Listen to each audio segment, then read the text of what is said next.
रीवा से एक बार फिर इंसानियत को शर्मसार कर देने वाली तस्वीर सामने आई है। यहां संजय गांधी हॉस्पिटल में एक ऐसी घटना घटी जिसने प्रदेश की स्वास्थ्य व्यवस्था की पोल खोलकर रख दी। सोशल मीडिया पर वायरल हो रहे वीडियो में एक परिवार अपने गंभीर बीमार मरीज को अस्पताल से स्ट्रेचर पर लादकर सड़क तक धकेलते हुए नजर आ रहा है।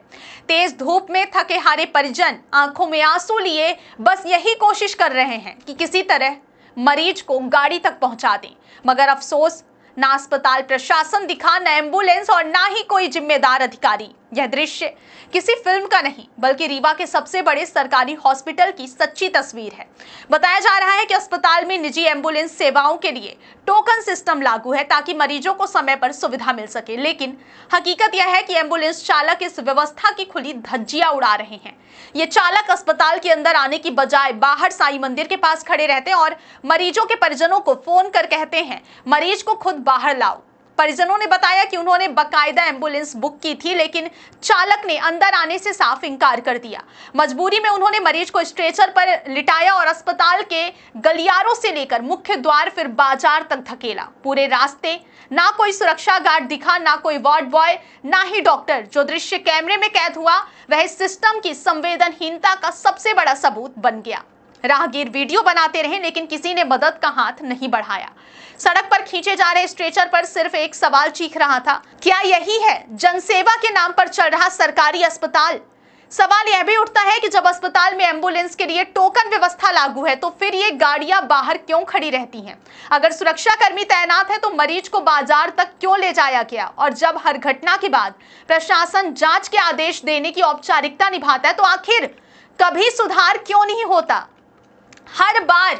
हर बार वही सिलसिला दोहराया जाता है। घटना होती है, वीडियो वायरल होता है, प्रबंधन जांच का भरोसा देता है और कुछ दिनों बाद सब कुछ फिर सामान्य हो जाता है, लेकिन मरीजों की पीड़ा वही की वही रह जाती है। यह घटना हमें साफ बताती है कि रीवा में स्वास्थ्य नहीं, अव्यवस्था का साम्राज्य चल रहा है। एम्बुलेंस चालकों की मनमानी इतनी बढ़ चुकी है कि वे अस्पताल परिसर में आने से इनकार करते हैं और प्रबंधन उनकी इस हरकत पर आंखें मूंदे बैठा है। ये हालात बताते हैं कि अब मरीज की सांसें भी ठेके पर चल रही हैं, जहां नियम, पैसा और पहुंच तय करते हैं कि किसी को इलाज मिलेगा या फिर नहीं। कल हमारे मामला ये संज्ञान में आया है अपराह्न के पश्चात और हम उसकी सघन जांच करा रहे हैं।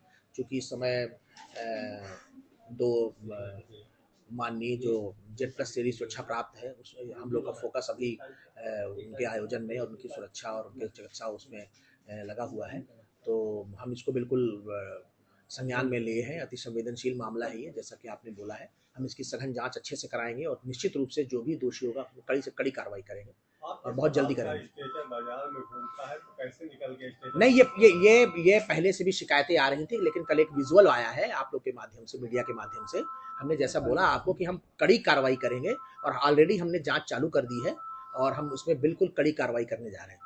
आपने प्राइवेट एम्बुलेंस चालकों के लिए एक पॉइंट बना लिया, लेकिन क्या इनके वेरिफिकेशन होते हैं? क्योंकि कोवैक्स जैसी चीजों को ढोते हुए ये पकड़े गए हैं कोतवाल। नहीं, अब अगर ऐसा कोई ऐसा पकड़ा गया है हम उसको तुरंत ब्लैक लिस्टेड करते हैं और हमने चरित्र सत्यापन के लिए भी पुलिस स्टेशन से प्रमाण पत्र लाने को भी संबंधितों को सभी को बोला है जो भी इस व्यवस्था में इन्वॉल्व हैं।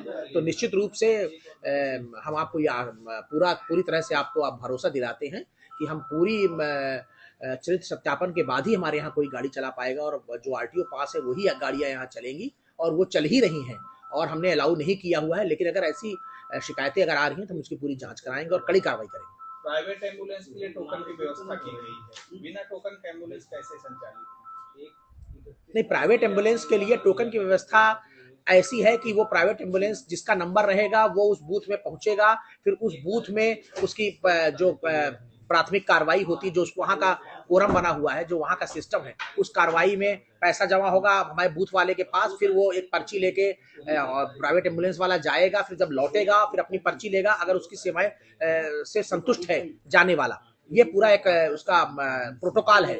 तो प्रोटोकॉल के नियम ही के तहत ही प्राइवेट एम्बुलेंस चल रही हैं और अभी तक ऐसी कोई गंभीर शिकायतें नहीं आई। हाँ, कुछ ये जरूर शिकायतें आई हैं प्राइवेट एम्बुलेंस चालकों द्वारा ही कि कुछ अनाधिकृत लोग या कुछ जिनका क्रिमिनल बैकग्राउंड है वो गाड़ियां चला रहे हैं। हम लोग उसकी जांच करा रहे हैं और हम निश्चित रूप से उनको बैन करेंगे। अस्पताल परिसर में सुरक्षा गार्ड लगे हुए हैं, अस्पताल परिसर से बाहर स्ट्रेचर निकल गया और लोगों को पता नहीं। निश्चित रूप से ये बड़ी चूक है और हम इसमें जैसे मैंने आपको बताया कि हम इसमें कड़ी कार्रवाई करने जा रहे हैं और हमारी जांच चालू हो गई है। हम अच्छे से जांच करके आश्वस्त होना चाहते हैं कि गलती कहां पर हुई है और निश्चित रूप से पहले भी ऐसी शिकायतें आती थी कुछ पहले धुरिया टंकी से शिकायतें आ रही थी कि धुरिया टंकी तक जाते हैं फिर लौट के चले आते हैं। इस बार तो मेन बाजार में साईं मंदिर के पास की विजुअल्स आ गए हैं तो हम निश्चित रूप से कार्रवाई करने जा रहे हैं।